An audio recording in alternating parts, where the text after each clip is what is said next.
नमस्कार प्यारे भाइयों, कैसे हैं आप सब। आशा करता हूँ आप सभी बिल्कुल ठीक होंगे और लगातार अपनी पढ़ाई को जारी रखे होंगे। तो जैसा कि आप सभी जानते हैं कि नवीन सर के जन्मदिन पर उन्होंने फाउंडेशन बैच चलाया था, जो कि जिसका नाम नायक बैच है। और वे सबसे पहले पॉलिटी की क्लासेस ले रहे हैं, जिसके नोट्स मैं आपको पूरे क्लास के प्रोवाइड करने वाला हूँ। तो आप इस चैनल से जुड़ें और अगर आपको नोट्स चाहिए तो कमेंट करें, मैं टेलीग्राम चैनल पर डाल दूंगा। तो चलिए हम एक क्लास को जल्दी जल्दी रिवाइज कर लेते हैं। तो सबसे पहले संविधान। संविधान सम प्लस विधान। सम का अर्थ होता है समान, प्लस विधान का अर्थ होता है कानून, यानी कि सामान कानून। संविधान किसके रूप में हम लोग के यहाँ है? संविधान पुस्तक के रूप में है। तो संविधान की परिभाषा क्या है? नियमों कानूनों का ऐसा संकलन जो किसी देश की शासन चलाने के लिए आवश्यक हो। ज्यादातर संविधान लिखित होते हैं, ठीक है। और राज्य व्यवस्था का क्या अर्थ होता है? संविधान को व्यवहार में लाना ही राज्य व्यवस्था है। जैसे एग्जाम्पल के लिए आर्टिकल 17 अस्पृश्यता का अंत। फिर आर्टिकल 21 लव मैरिज, सांस लेने, पलक झपकाने, खाना पीने आदि की स्वतंत्रता। फिर यही सर ने बताया था कि सोने का अधिकार। सोने का अधिकार भी हम लोगों के पास है, क्योंकि एक घटना हुई थी जो कि 4 जून 2011 को रामलीला ग्राउंड पे उस पे सुप्रीम कोर्ट का कुछ डिसीजन आया था, ये सरकार ने बताया था। फिर नागरिक अधिकार संरक्षण अधिनियम 1955 में है। तो जो जो बातें वो बोलते हैं भी हैं वो मैं लिख लेता हूँ। तो राज्य व्यवस्था को चलाने के लिए कौन कौन से एक प्रकार से अंग हैं? तो संसद है, दंड दंड न्यायालय है, गैर संवैधानिक संस्थाएं हैं। तो संस्थाएं कितने प्रकार के होते हैं? पहला संवैधानिक संस्थाएं, दूसरा असंवैधानिक संस्थाएं, तीसरा गैर संवैधानिक संस्थाएं। तो संवैधानिक संस्थाएं वे हैं जिनका संविधान में जिक्र हो, जैसे वित्त आयोग आर्टिकल 280, निर्वाचन आयोग आर्टिकल 324। असंवैधानिक संस्थाएं जो संविधान का उल्लंघन करें, मतलब जो संविधान में जिसका जिक्र ना हुआ हो। आतंकवादी संगठन जैसे हो गए, नक्सलवादी संगठन, माओवादी संगठन। फिर तीसरा आपका हो जाता है गैर संवैधानिक संस्थाएं।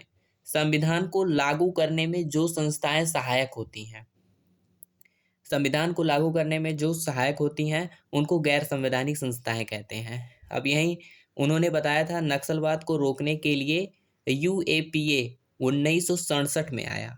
इसका फुल फॉर्म हो जाएगा अनलॉफुल एक्टिविटीज प्रिवेंशन एक्ट, गैर कानूनी गतिविधियां रोकथाम अधिनियम।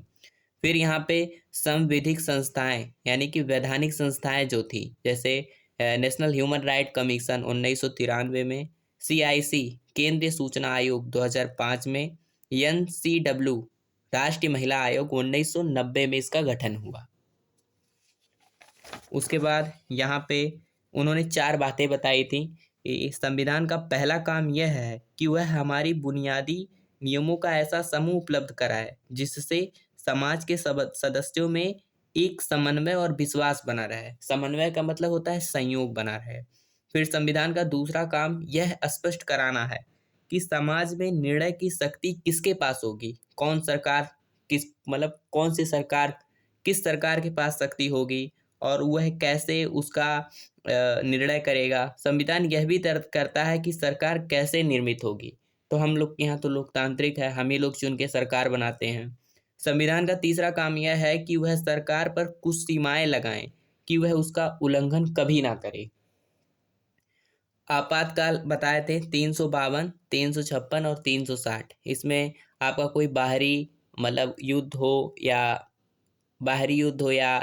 संवैधानिक आपातकाल हो, वो लग जाता है। 360 में वित्तीय आपात लगता है, जो आज तक भारत में कभी नहीं लगा है। आपातकाल के बारे में है 44वें संविधान संशोधन 1978 से आर्टिकल 359 में, मतलब ये था कि आपातकाल के समय 20 और 21 बने रहेंगे। इससे पहले जब 44वां संविधान संशोधन नहीं हुआ था तो आपातकाल में ये सब भी, मतलब ये आर्टिकल 20 और 21 बने नहीं रहते थे, मतलब इसमें सभी खत्म हो जाते थे। फिर संविधान का फोर्थ काम यह है कि सरकार को जनता की आकांक्षा पूरा करने की क्षमता प्रदान करें ताकि न्यायपूर्ण समाज की स्थापना हो सके। तो यहाँ पे एक केस बताए थे सर कि जो एक बार मतलब किसी उसमें ठेकेदारों ने अपने मालिक से पूरे पैसे लिए लेकिन मजदूर को कम वेतन दिए, जो कि कोर्ट चले गए। उन कोर्ट का निर्णय आया था और ये 1922 एशियन गेम्स में हुआ था। फिर मचल लालुंग असम एक व्यक्ति था जिसे 1951 में हिरासत में लिए गया था किसी मतलब छोटे किसी छोटे मामले में, लेकिन उसको न्याय नहीं मिला और वह 2005 में रिहा हुआ। तो यहाँ कहीं न कहीं गरीबों के लिए या जिसके पास संपत्ति नहीं हो उसको न्याय मिलने में देरी हो सकती थी। ये बताए थे सर ने। तो यहाँ दूसरा क्लास यहाँ से स्टार्ट होता है, इसको मैं अगले वीडियो में कवर करता हूँ। अगर आपको पीडीएफ चाहिए तो मुझे मैसेज करें, मैं टेलीग्राम पे तुरंत डाल दूँगा। और अगर आप सारे सब्जेक्ट के पीडीएफ चाहते हैं तो मैं आपको सारे पीडीएफ प्रोवाइड करूँगा बिल्कुल फ्री, क्योंकि मैं भी एक एस्पिरेंट हूँ जो कि आप लोगों की ही तरह तैयारी कर रहा हूँ। तो नमस्कार, फिर मिलते हैं अगले वीडियो में। चैनल अगर वीडियो अच्छा लगा तो वीडियो को लाइक करके चैनल को ज़रूर सब्सक्राइब कीजिए। फिर मिलते हैं नए वीडियो में इसके दूसरे क्लास में।